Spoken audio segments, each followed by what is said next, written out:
आज मैं सुनाने जा रही हूँ एक गरीब लड़की की संघर्ष की कहानी कि कैसे उसने अपनी संघर्ष से अपनी जीत हासिल की।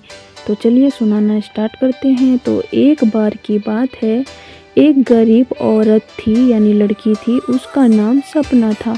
वह एक छोटे से गांव में अपने माता पिता और छोटे भाई बहनों के साथ रहती थी। उसके पिता एक किसान थे, लेकिन खेत बहुत उपजाऊ नहीं था और वह अपने गुजारे किसी तरह से करते थे। सपना एक बुद्धिमान और जिज्ञासु लड़की थी। वह अपने आसपास की दुनिया के बारे में जानना पसंद करती थी।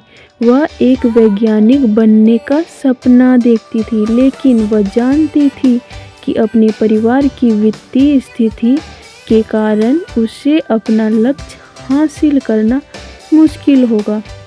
एक दिन सपना के पिता बीमार पड़ गए। वह काम करने में असमर्थ थे और अपने परिवार की आय और भी कम हो गई। सपना को अपने परिवार की मदद करने के लिए स्कूल छोड़ना पड़ा।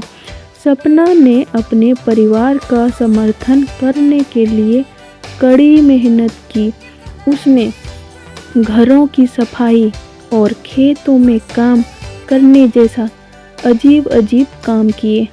उसने स्थानीय बाजार में सब्जियां बेचना भी शुरू किया।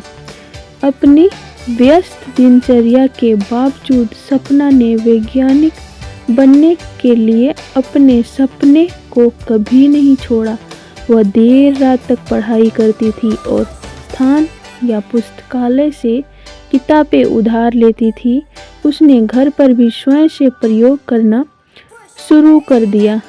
कई सालों की कड़ी मेहनत और दृढ़ संकल्प के बाद सपना ने आखिरकार अपने सपने को हासिल कर लिया। वह विश्वविद्यालय में दाखिला ली और वैज्ञानिक बन गई। उन्होंने विज्ञान के क्षेत्र में महत्वपूर्ण योगदान दिया। सपना की कहानी हम सभी के लिए एक प्रेरणा है। यह दिखाता है कि अगर आप अपने दिमाग में कुछ रखते हैं और अपने सपनों को कभी नहीं छोड़ते हैं तो कुछ भी संभव है। यह भी दिखाता है कि हमारे जुनून का पालन करना महत्वपूर्ण है, भले ही यह मुश्किल हो। तो इससे आपको सीखने को मिलता है कि अगर आप कुछ भी मेहनत करते हैं, उसे नहीं छोड़ते हैं, जो आप अपने दिमाग में बिठाए हैं, तो वो ज़रूर हासिल होगा। तो अगर मेरी ये कहानी अच्छी लगी हो तो मेरे चैनल को लाइक, सब्सक्राइब और शेयर ज़रूर कीजिएगा। तो इसी तरीके से मैं आपके लिए नई नई कहानियाँ लेके आऊँ। तो चलिए मिलते हैं नेक्स्ट कहानी के साथ।